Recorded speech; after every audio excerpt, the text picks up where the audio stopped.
Dear student, in the last lecture we have seen gravitation, force and motion. Then we have seen Newton's law of motion. Then next we will see circular motion and centripetal force. Circular motion म्हणजे वर्तुळाकार गती, centripetal force म्हणजे अभिकेंद्रकीय बल. Try this. एक activity पहा की tie a stone to one end of a string. पाहता की आकृतीमध्ये दाखवल्याप्रमाणे एक दगड जो आहे तर तो दगड काय करायचा आहे, एक दोरीच्या टोकाला त्या ठिकाणी बांधायचा आहे. Take the other end in your hand and rotate the string so that the stone moves along a circle as shown in the figure 1.2a. दोरीचं असणारं जे काही दुसरं टोक जे आहे तर ते दुसरं टोक हातामध्ये धरून शेजारी दाखवलेली जी काय आकृती ती आहे तर त्या आकृतीप्रमाणे दाखवल्याप्रमाणे त्या ठिकाणी काय करायचे, फिरवायचे की जेणेकरून दगड जो आहे तर तो दगड काय होईल, सर्क्युलर म्हणजे वर्तुळाकार मार्गाने त्या ठिकाणी फिरेल. अशा पद्धतीने काय करायचं आहे, तो दगड जो आहे तर तो दगड त्या ठिकाणी आपल्याला फिरवायचा आहे.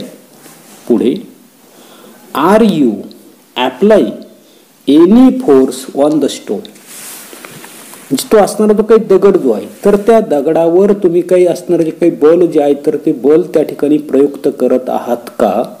In which direction is this force acting. म्हणजे त्याची असताना जी काही दिशा जी आहे म्हणजे तुम्ही लावलेलं जे काही बल जे आहे तर ते जे काही बल तुम्ही त्या ठिकाणी प्रयुक्त करत आहात तर त्याची असणारी जी काही दिशा जी आहे तर ती दिशा नेमकी कोणती. How will you stop this force from acting. आणि हे जे काही लावण्यात येणारे जे काही बल जे आहे तर ते बल प्रयुक्त न होण्यासाठी तुम्ही त्या ठिकाणी काय कराल. What will be the effect on the stone. आणि असं केल्यास त्या दगडावर काय प्रभाव पडेल.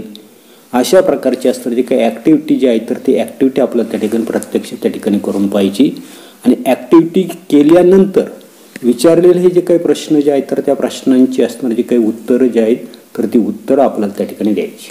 आता काय काय उत्तरं येतील आपल्याला की as long as we are holding the string we are pulling the stones towards us that is toward the centre of the circle and are applying a force towards it. म्हणजे जोपर्यंत आपण दोरीला त्या ठिकाणी धरून ठेवलं आहे तोपर्यंत त्या दगडाला आपण आपल्याकडे म्हणजेच आपल्या वर्तुळाच्या केंद्राकडे त्या ठिकाणी खेचत आहोत. अर्थात त्या दगडावर कक्षेच्या दिशेनं त्या ठिकाणी असणारे जे काही बल जे आहे तर ते बल काय करताना आपण त्या ठिकाणी लावतानाच म्हणजे असं असणारं जे काही आपलं जे काही बोट जे आहे तर त्या बोटाच्या भोवती तो असणारा जो काही दोरीला बांधलेला जो काही दगड जो आहे तर तो दगड आपण त्या ठिकाणी फिरवताना दिसतो. पुढे the force stops acting if we release the string. आणि तो असणारा जो काही दोरी जो आहे तर ती दोरी जर आपण त्या ठिकाणी सोडून जर दिली तर त्या दगडावर आपण लावलेलं जे काही बल जे आहे तर ते बल काय होताना दिसतं, संपुष्टात त्या ठिकाणी येताना दिसतं. In this case, the stone will fly up along a straight line which is a tangent to the circle at that position of the stone when the string is released because that is the direction of its velocity at that instance of the time. Figure 1.2b.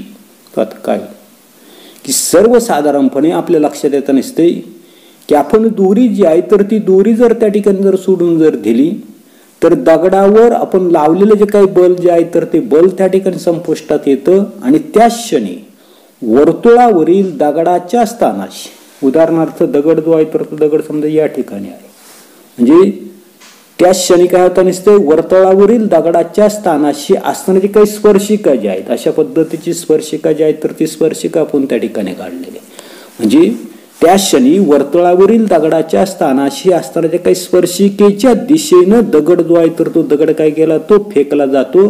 कारण त्या क्षणी ती त्याच्या वेगाची असणारी जी काही दिशा जी आहे तर ती दिशा त्या ठिकाणी असते. You may recall that we have perform a similar activity previously in which a 5 rupee coin kept on a rotating circular discs fly off the discs along the tangent to the discs. इयत्ता 9वीला आपण अशाच प्रकारची असताना जी काही कृती जी आहे तर ती कृती त्या ठिकाणी केलेली ही आपल्याला त्या ठिकाणी आठवत असेल. त्याच्यामध्ये आपण काय केलेलं आहे की एक गोल फिरणारी ज्या काही चकतीवरील 5 रुपयाचं असणारे जे काही नाणं जे आहे तर ते नाणं काय होतं नसतं स्पर्शिकेच्या दिशेने काय केलं जातं तर त्या ठिकाणी ते बाहेर त्या ठिकाणी फेकलं जातं. Thus, a force acts on any object moving along a circle and it's directed toward the center of the circle. This is called the centripetal force. जी याच्यामध्ये आपल्या लक्षात येतं नसते की वर्तुळाकार कक्षेत फिरणाऱ्या कोणत्याही वर्तुळावर वर्तुळाच्या केंद्राच्या दिशेनं बल जे आहे तर ते बल त्या ठिकाणी प्रयुक्त होत असतं आणि या बलास आपण त्या ठिकाणी काय म्हणतो असतो सेंट्रिपिटल फोर्स किंवा त्यालाच त्या ठिकाणी मराठीमध्ये अभिकेंद्रकी बल त्या ठिकाणी म्हणतात. Centripetal means centre setting, that is the object tries to go toward the centre of the circle because of this force. त्या ठिकाणी सेंट्रिपिटल याचाच अर्थ आपल्या लक्षात येता नसते की केंद्राच्या दिशेनं जाणार. की दुसरा आपल्याला सांगितलं that is the object tries to go toward the centre of the circle because of this force. म्हणजे सर्वसाधारणपणे बलामुळे काय होतं नसते ती वस्तू जी आहे तर ती वस्तू काय होतं नसते केंद्राकडे जाण्यास त्या ठिकाणी प्रवृत्त जे आहे तर ते प्रवृत्त त्या ठिकाणी होताना दिसते. या ठिकाणी असताना जे काही डायग्राम जे आहे तर त्या डायग्राम मध्ये पहा काय सांगितलं a stones tied to a string moving along a circular path and its velocity in the tangential direction. जे दोरीला बांधलेला जो काही वर्तुळाकार अशा प्रकारचा कक्षेमध्ये फिरणारा जो काही दगड जो आहे तर तो दगड आणि त्या स्पर्शिकेला किंवा तो असताना जे काही तो जर आपण त्या ठिकाणी तो दगड जो आहे तर तो दगड दोरीला बांधलेला जर त्या ठिकाणी जर सोडून जर दिला तर आपल्याला लक्षात येता नसते की तो असताना जो काही दगड जो आहे तर तो दगड त्या ठिकाणी स्पर्शिकेच्या दिशेने त्या ठिकाणी जाताना असतो आणि ती त्याची त्या ठिकाणी काय जाताना असते तर ती दिशा त्या ठिकाणी असते किंवा त्या दिशेने त्याचा असताना जो काही वेग जो आहे तर तो वेग त्या ठिकाणी असतो. त्याच्यानंतर पुढे you know that moon which is the natural satellites of the earth goes round it in A definite orbit. आपल्याला माहिती आहे की पृथ्वी जी आहे तर त्या पृथ्वीचा नैसर्गिक उपग्रह जो आहे तर तो चंद्र आहे आणि हा असणारा जो काही चंद्र जो आहे तर तो चंद्र काय करताना असतो एका विशिष्ट कक्षेमध्ये पृथ्वीभोवती त्या ठिकाणी परिभ्रमण जे आहे तर ते परिभ्रमण त्या ठिकाणी करताना दिसतं. The direction of the motion of the moon as well as its speed constantly changes during this motion. आपल्याला हेही त्या ठिकाणी माहित आहे की चंद्राची असणारी जी काही दिशा किंवा त्याचा असणारा जो काही वेग जो आहे तर तो वेग त्या ठिकाणी सतत त्या ठिकाणी बदलत त्या ठिकाणी असतो. Do you think some force is constantly acting on the moon. आणि म्हणून त्या ठिकाणी असणारा जो काही चंद्र आणि पृथ्वी याच्यावर काही असणारे जे काही बल जे आहे तर ते बल त्या ठिकाणी सतत प्रयुक्त त्या ठिकाणी होत असेल काय. What must be the direction of this force. हा असणारा जो काही बल जो आहे तर त्या बलाची दिशा नेमकी त्या ठिकाणी कोणती असेल. How would its motion have been if no such force acted on it. जर त्या ठिकाणी असणारे जे काही बल जे आहे तर ते बल जर नसतं तर चंद्राची असणारी जी काही गती जी आहे तर ती गती त्या ठिकाणी कशी राहिली असती. Do the other planets in the solar system revolve around the sun in a similar fashion. त्याचबरोबर आपल्या लक्षात येत नसते की आपल्या असणारी काही सूर्यमाला जी आहे तर त्या सूर्यमालेतील इतर ग्रह सूर्याभोवती अशाच पद्धतीने त्या ठिकाणी असणारे जे काही भ्रमण जे आहे तर ते भ्रमण त्या ठिकाणी करतात का. What must be its direction. आणि त्यांची असणारी जी काही दिशा जी आहे तर ती दिशा नेमकी त्या ठिकाणी कशी असेल या सर्व प्रश्नांची उत्तर आपल्याला त्या ठिकाणी पुढे शोधायची आहेत. पहा पुढे काय दिलेले from the above activity examples and question it is clear that for the moon to go around the earth there must be a force which is exerted on the moon and this force must be exerted by the earth which attract the moon towards itself. आपण मागे या ठिकाणी वर पाहिलेली जी काही कृती जी आहे ती ऍक्टिव्हिटी जी आहे तर त्या ऍक्टिव्हिटीमध्ये आपल्या लक्षात येत नसते की त्या ऍक्टिव्हिटीमध्ये असणारे जे काही उदाहरण किंवा त्याच्यामध्ये असणारे जे काही प्रश्न जे आहेत तर त्या प्रश्नांचा जर आपण त्या ठिकाणी विचार जर केला तर आपल्या लक्षात येताना असते की चंद्र जो आहे तर त्या चंद्राला पृथ्वीभोवती त्याच्या कक्षेमध्ये फिरत ठेवण्यासाठी त्यावर बल जे आहे तर ते बल त्या ठिकाणी प्रयुक्त होणं आवश्यक आहे. तसंच हे असणारे काही बल ते बल पृथ्वीच त्या ठिकाणी प्रयुक्त करत जर असेल व चंद्रा जर स्वतःकडे त्या ठिकाणी आकर्षित करत जर असेल तर पुढे similarly the sun must be attracting the planets including the earth towards itself. म्हणजे जशी त्या ठिकाणी चंद्र जो आहे तर त्या चंद्राला त्या ठिकाणी पृथ्वी जी आहे तर ती पृथ्वी स्वतःभोवती त्या ठिकाणी अट्रॅक्ट करताना असते. तर अशाच पद्धतीने सूर्य देखील काय करताना असतो पृथ्वीसह इतर असणारे काही सर्व ग्रह जे आहेत तर त्या सर्व ग्रहांना स्वतःकडे त्या ठिकाणी आकर्षित करीत असणार. आता याच्यावरून पुढे केपलर्स लॉ आपल्याला त्या ठिकाणी दिलेले केपलरचे असणारे जे काही नियम. Planetary motion had been observed by astronomers since ancient times. म्हणजे प्राचीन कालापासून मानव जे आहे तर मानव ग्रहांची असणाऱ्या काही स्थिती जी आहे तर त्या स्थितींचं निरीक्षण त्या ठिकाणी करत आलेलं आहे. Before Galileo all observation of the planets position were made with a naked eyes. म्हणजे गॅलिलिओच्या आधी ही जी काही सर्वच्या सर्व असणारे काही ग्रह जे आहे तर त्या ग्रहांच्या स्थितींचं असणारे काही निरीक्षण जे आहे तर ते निरीक्षण गॅलिलिओच्या आधी केवळ डोळ्यांनी त्या ठिकाणी केली जात असे. By the 16th century, a lot of data were available about the planetary positions and motions.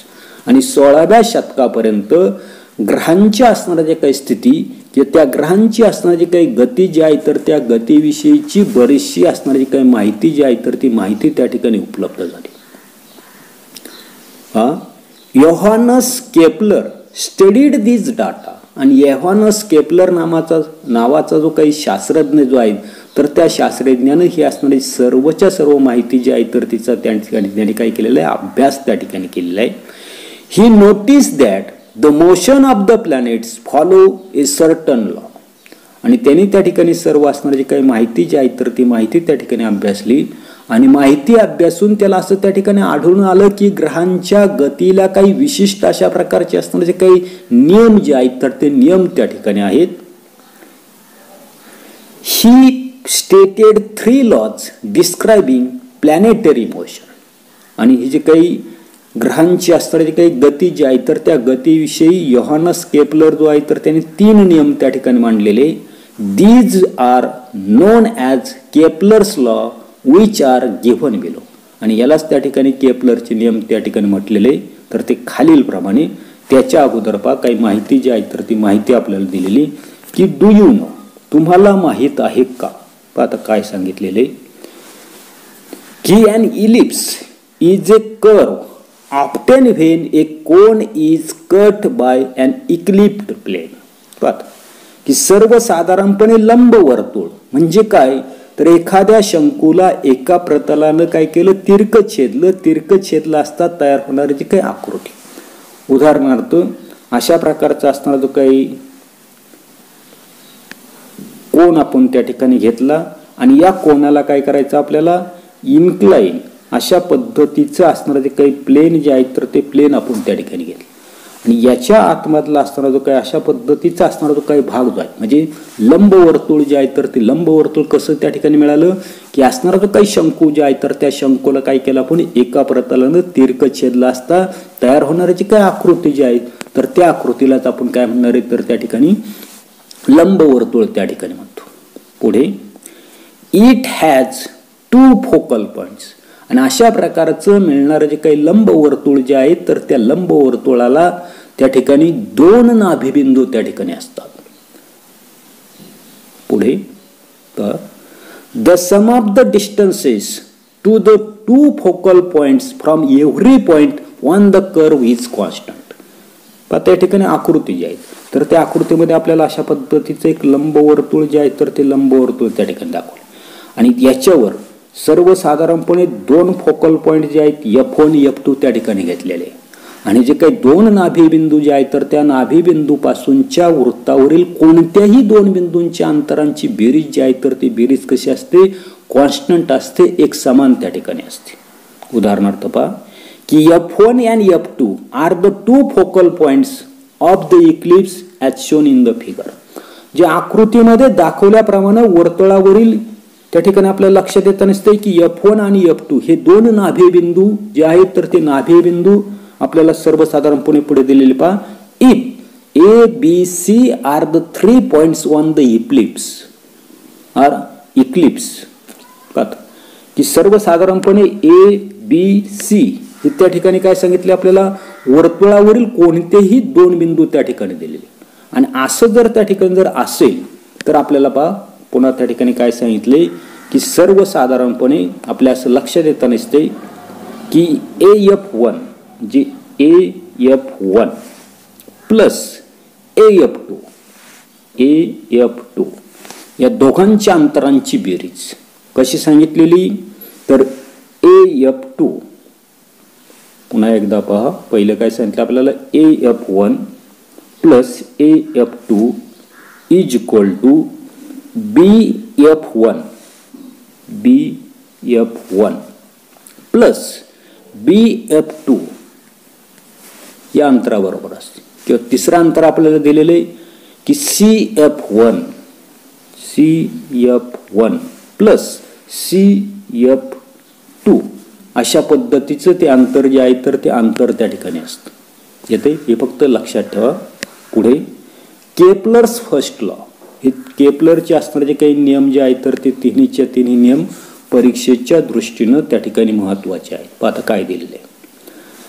The orbit of a planet is an ellipse with the sun at one of the foci. काय सांगितलेले की सर्वसाधारणपणे ग्रहांची असणारी जी काही कक्षा जी आहे तर ती कक्षा कशी दिसते आपल्याला आकृतीमध्ये या ठिकाणी लंबवर्तुळाकार त्या ठिकाणी आहे. आणि ग्रहांची कक्षा ही लंबवर्तुळाकार असून सूर्य त्या कक्षेच्या नाभीवर त्या ठिकाणी आपल्याला आकृतीमध्ये त्या ठिकाणी दिसतो. आता काय सांगितले की figure 1 point shows the elliptical orbit of a planet revolving around the sun. आकृतीमध्ये आपल्याला त्या ठिकाणी लक्षात येतं नसते जे काही ग्रह जे आहेत तर त्या ग्रहांची असणारी जे काही सूर्याभोवतीची जे काही परिभ्रमणाची असणारी जे काही कक्षा जी आहे तर ती कक्षा कशी दिसते तर त्या ठिकाणी लंबवर्तुळाकार त्या ठिकाणी आहे. The position of the sun is indicated by S. आणि या ठिकाणी ते असणारे जे काही डायग्रॅम जे आहे तर त्या डायग्रॅम मध्ये सूर्याची असणारी जी काही स्थिती जी आहे तर ती स्थिती कशाने दाखवलेली यसने त्या ठिकाणी दाखवलेली. पुन्हा एकदा त्या ठिकाणी पहिला नियम लक्षात ठेवा. The orbit of a planet is an ellipse with the sun at one of the foci. म्हणजे ग्रहाची कक्षा ही लंबवर्तुळाकार असून सूर्य त्या कक्षेच्या एका नाभीवर त्या ठिकाणी असतो.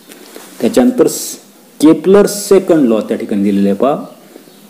The line joining the planet and the sun sweeps equal areas in equal interval of time. म्हणजे ग्रहाला जोडणारी सरळ रेषा ही समान कालावधीमध्ये समान क्षेत्रफळ जे आहे तर ते समान क्षेत्रफळ काय करताना दिसते तर त्या ठिकाणी व्यापन करताना दिसते. तर कसं तर आकृतीमध्ये पहा काय काय दिलेलं आपल्याला की सर्वसाधारणपणे AB and CD are the distances covered by the planet in equal time, that is after equal interval of time. The position of the planets starting from A to C are shown by B and D respectively. तर या ठिकाणी आपल्याला AB आणि CD ही जी काही ग्रह जे आहेत तर त्या ग्रहानं समान कालावधीमध्ये पार केलेली जी काही अंतर जे आहेत तर ते अंतर त्या ठिकाणी उदाहरणार्थ या ठिकाणी AB अंतर आहे. त्याच्यानंतर दुसरं CD हे त्या ठिकाणी अंतर आहे. जी ही जी काही AB आणि CD ही तो असणारा जो काही ग्रह जो आहे तर त्या ग्रहानं समान कालावधीमध्ये पार केलेली अंतर त्या ठिकाणी आहेत. म्हणजे समान कालावधीनंतर A पासून तो काय होताना दिसतोय तर C पर्यंत त्या ठिकाणी जाताना दिसतो. म्हणजेच समान कालावधीनंतर A व C पासून असलेले जे काही ग्रह जे आहेत तर त्या ग्रहाचं स्थान क्रमशः काय होता नसते ए पासून तो काय होता नसते बी पर्यंत आणि डी मध्ये त्या ठिकाणी दाखवले. की दुसरं आपल्याला त्या ठिकाणी सांगता येईल की सर्वसाधारणपणे या ठिकाणी काय होता नसते तर ते पुढे दिलेले पहा. The straight lines AB and CS sweeps equal area in equal interval of time, that is area SB and CSD are equal. आकृती जर तुम्ही व्यवस्थित त्या ठिकाणी जर पाहिली तर आपल्या लक्षात येतं नसते की आकृतीमध्ये आपल्याला AS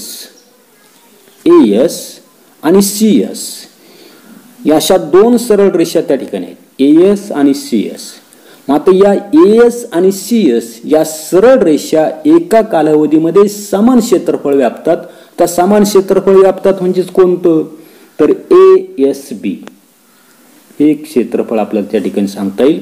आणि दुसरं आपल्याला सांगता येईल CSD. अशा पद्धतीचं दुसरं, ही दोन्ही क्षेत्रफळ जे आहेत तर ती दोन्ही क्षेत्रफळ त्या ठिकाणी समान असतात. पुढे केप्लर्स थर्ड लॉ आपल्याला त्या ठिकाणी दिलेले पहा. The square of its period of revolution around the sun is directly proportional to the cube of the mean distance of a planet from the sun. म्हणजे सूर्याची परिक्रमा करणाऱ्या ग्रहाच्या आवर्तन कालाचा असताना जो काही वर्ग जो आहे तर तो वर्ग हा ग्रहाच्या सूर्यापासूनच्या सरासरी अंतराच्या घनाला त्या ठिकाणी समानुपाती त्या ठिकाणी असतो. पुढे thus if small r is the average distance of the planet from the sun and capital T its period of revolution, then म्हणजेच ग्रहाचा असणारा जो काय आवर्तन काल जो आहे पिरियड ऑफ रिव्होल्युशन तो कॅपिटल टी असेल आणि सूर्यापासूनचं त्याचं असताना जे काही सरासरी अंतर जे आहे तर ते सरासरी अंतर जर आर जर असेल तर काय सांगितलं आपल्याला पहा. The square of the period of revolution around the sun, the square of its period of the revolution around the sun, काय सांगितलंय स्क्वेअर म्हणजे पिरियड ऑफ रिव्होल्युशन कशाने मानलं आपण कॅपिटल टी आणि त्याचा काय सांगितलं स्क्वेअर. पुढे काय सांगितलंय is directly proportional to the cube of the mean distance of the planets from the sun. आता तेच काय सांगितलं आपल्याला ॲव्हरेज डिस्टन्स कशाने दाखवलं आपण आर ने आणि त्याचा काय सांगितलं आपल्याला क्यूब आणि या क्यूबशी कशी सांगितले is directly proportional, that is T square is directly proportional to the R cube असं त्या ठिकाणी आपल्याला सांगता येईल. हेच पुढे आपल्याला त्या ठिकाणी अशा पद्धतीने लिहिता येईल. पहा काय आलेले की T square is directly proportional to the R cube. T square आता प्रॉपोर्शनॅलिटीच्या ऐवजी आपण काय करता नसतो इक्वल साइन जे आहे तर ते इक्वल साइन देता नसतो. त्याच्यानंतर प्रॉपोर्शनॅलिटी कॉन्स्टंट त्या ठिकाणी घेताना दिसतो आणि आर क्यूब असं आपल्याला त्या ठिकाणी इथे के म्हणजे त्या ठिकाणी कॉन्स्टंट म्हणता येईल. पुन्हा आर क्यूब जे आहे तर त्याचं ट्रान्सफर आपल्याला त्या ठिकाणी करता येईल म्हणजेच ते आपल्याला लिहिता येईल की T square divided by R cube is equal to K that is K is equal to constant. म्हणजे अशा पद्धतीनं आपल्याला त्या ठिकाणी ते असणारे जे काही इक्वेशन जे आहे तर ते इक्वेशन त्या ठिकाणी लिहिता येईल. पुढे Kepler obtain these laws simply from the study of the position of the planets obtain by the regular observation.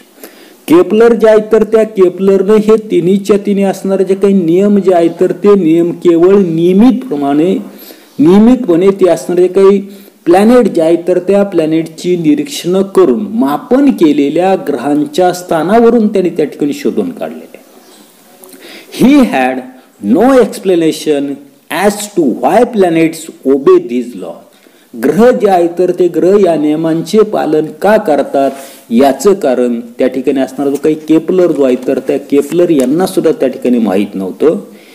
We will see below how the law help Newton's in the formulation of his theory of gravitation.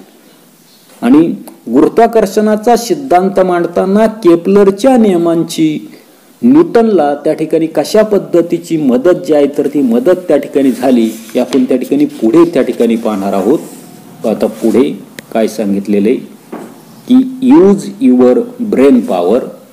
काय brain power आहे if the area ESF in figure 1.4 is equal to the area ASB, what will you infer about the EM?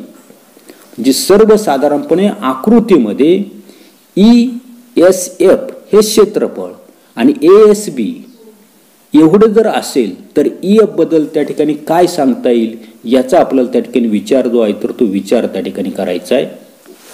पहा काय सांगताय आपल्याला की the time taken by the planet to move from E to F, म्हणजे E पासून F पर्यंत जाण्यासाठी तो असताना तो काही ग्रह जो आहे तर त्या ग्रहाला लागलेला जो काही वेळ जो आहे तर त्या वेळेचा आपल्याला विचार करायचा आहे. The time taken by the planet to move from E to F equals the time taken by the planets to move from A to B, म्हणजे तो असणारा जो काही ग्रह जो आहे तर त्या ग्रहाला E पासून F पर्यंत जाण्यासाठी लागलेला कालावधी किंवा A पासून B पर्यंत जाण्यासाठी लागलेला जो काही कालावधी जो आहे तर तो कालावधी त्या ठिकाणी समान असतो. एवढाच असणारा जो काही भाग जो आहे तर तो भाग आपण या तासाला पाहणार आहोत. पुढील भाग पुढील तासाला पाहू. धन्यवाद.